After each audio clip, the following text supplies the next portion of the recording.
The new Master Designer series required a fresh musical theme. I was looking for something beautiful, inspiring, and strong. Something in a way that reflected the majesty of the creation around us. And I knew I wanted some human voices as a texture somewhere in the theme. So I asked Emmy Award-winning composer Charles Dendler if he'd write the score. Charlie and I had previously worked together on our show The Gentle Bear Man of Emo, and in the process had become great friends. We decided that we'd record the session with the Prague Philharmonic Orchestra and asked friend Scott O'Neill, the respected conductor for the Colorado Symphony Orchestra, to come along to conduct. So the three of us headed off to the Czech Republic.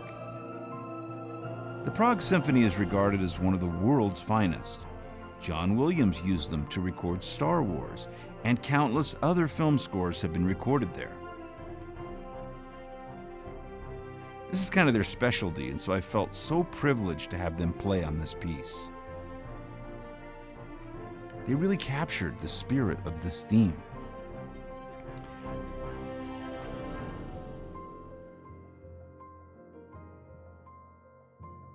Once back in the States, I wanted to add some Latin vocal parts.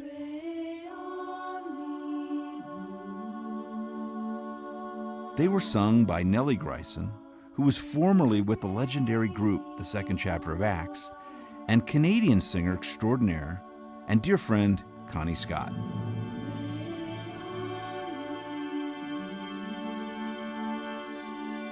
The vocals layered in with the music to me gave the piece an angelic and human quality, and they came out beautifully. The vocal lines the singer sang in Latin can simply be translated, "All creatures of our God and King." Fitting indeed.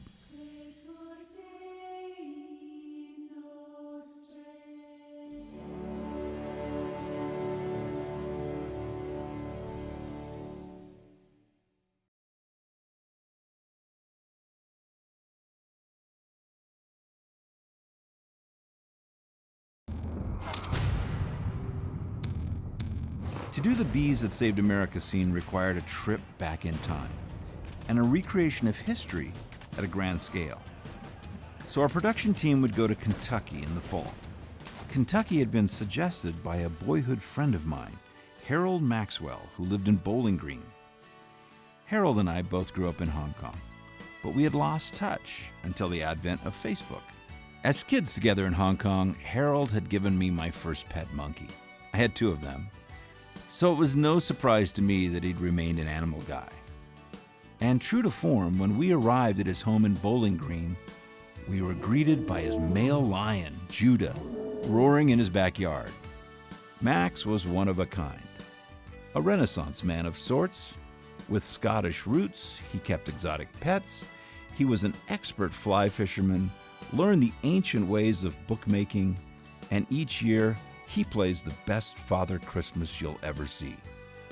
The location for the first day of filming was at the Red River Meeting House in Logan County. A special location because it was on the site of what was called the Second Great Awakening back in 1800. One of the great spiritual movements in the U.S. that lit the fuse that would lead to the end of slavery. With this beautiful log construction, it made a great headquarters for General George Washington, and Rick Revell played him perfectly. We tried to pay attention to detail, from the costumes, the accessories, even down to the headquarters flag flying outside the door. It had to all be correct. Our young girl Ryder would ride on a period-correct horse and saddle, and Max would entertain us as he played the wounded soldier. For the battle scene, we went up near Louisville to the historic ranch of Locust Grove and worked with a group of period-correct recreators to do the British and American war footage. The costumes were perfect, the cannons loud, and all provided a flashback in time. The final footage gave us a scene on a grand scale. And there's nothing like the beauty of rural Kentucky in the fall. And the chance to see my old friend Max was icing on the cake.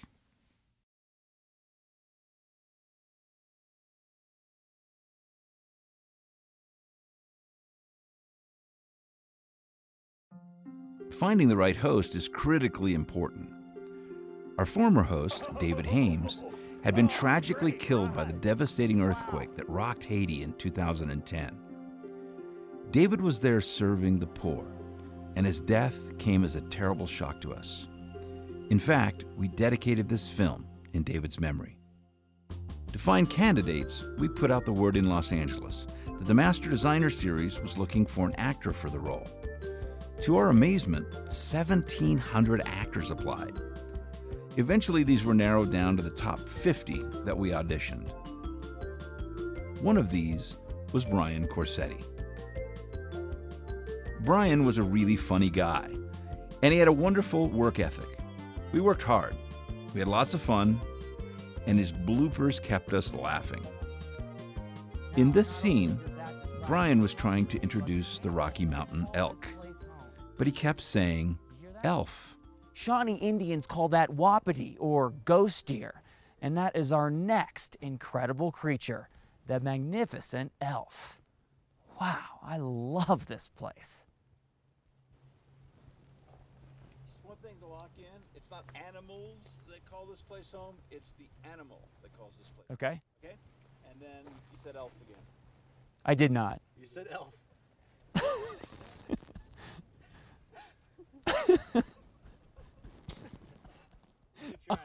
Oh, and yeah, by the way, you said elf again. Sorry. I felt like with Brian, I'd found a great new friend. And I look forward to working on more programs and enjoying more laughs with him in the future.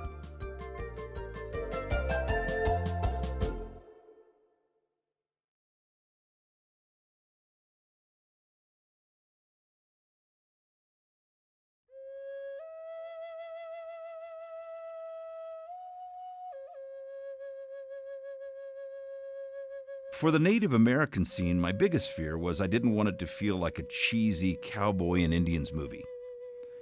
I wanted it to feel authentic and believable to the era. The time period for the Madison Buffalo Jump dated back before the 1490s, before the explorer Cortez brought wild horses to America. So creating this scene had its challenges. Back then, there were not only no horses, there were no fabrics. So to be authentic to the period, everything from the teepees to the clothing had to be made from animal skins. So we purchased deer skins and had to sew, bead, and stain the ladies' dresses and the other native costumes. We ended up with two wonderful warriors to play the scene, Ron Pearson and Clint Chartier. Clint had an amazing collection of ancient Native American artifacts for us to use, which really helped make the scene feel authentic. And he provided a beautiful location on a ranch just outside of Rye, Colorado. The setting couldn't have been better. Back then, hunting was entirely done on foot, using only spear and bow. And these runners, brave, fast young warriors, would cover themselves in animal skins and drive the herds. This whole recreation was so visual and fun to do. For the aerials, we rented a helicopter in Bozeman, Montana, to fly over the actual Madison Buffalo Jump. The weather and scenery we witnessed that day was amazing, and for my crew and I, it was a very special day.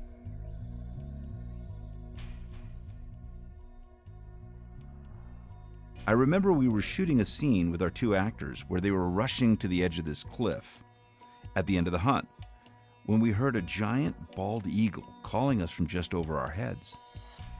As the Native Americans say, eagles represent honesty, truth, power, and freedom. The Creator made all of the birds of the sky when the world was new. Of all the birds, the Creator chose the eagle to be the leader, the master of the skies. I looked at my two Native American friends and smiled. It was a special moment. In the end, the whole sequence, I think, really turned out well and helped to convey the special relationship between Native Americans and the bison.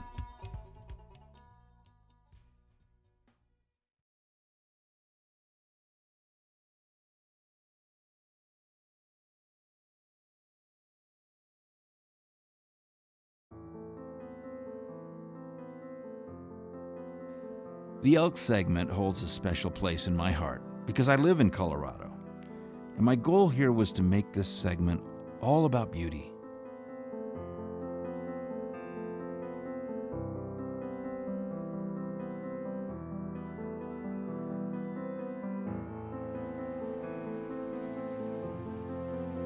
I also wanted to tell this story from the perspective of a hunting camp, because all too often hunters are misunderstood or mischaracterized. So I wanted to show ethical hunters and the value they bring to the success of the animal population.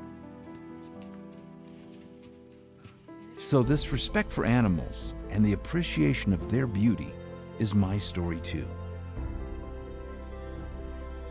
And so to be able to tell it from my hunting camp, where I enjoy the outdoors with Scott Rennick and friends, made it rewarding. Interestingly, Scott grew up with John Wayne. His father, Avery Rennick, was one of John's best friends. John and Avery loved hunting and camping, and now I'm blessed to share that same experience with Scott and friends. Scott's such a great guy to spend time with. He's so knowledgeable about the animals and has had such a diverse and interesting life. And hearing his great stories about John Wayne from his childhood around a campfire is really special. So in a way, Scott's ranch in Gunnison, Colorado was very much home to me, and it seemed the perfectly natural place to tell the Rocky Mountain elk story.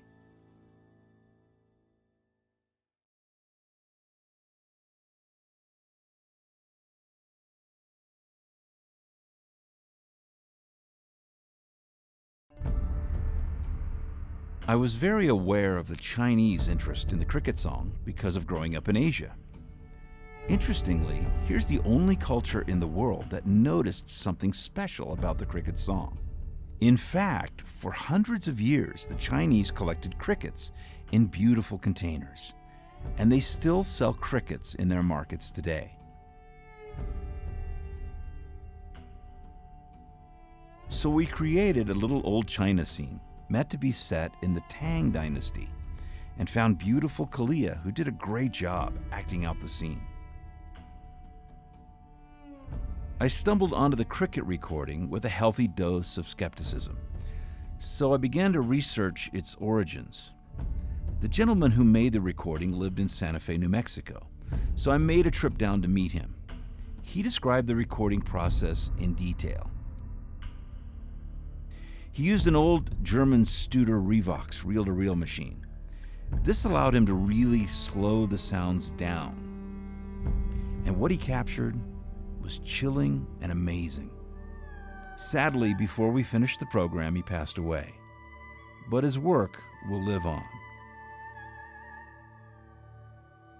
Then, to find this piece of history that handles inspiration for the Hallelujah Chorus came from that great biblical scene in Revelation, it just seemed to connect it all together.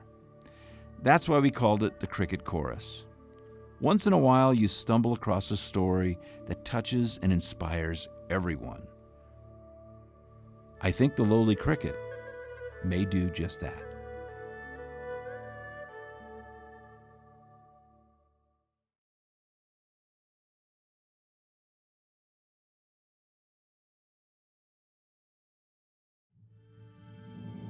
Making this film was a 3-year journey and was as inspiring for me as I hope it is for you.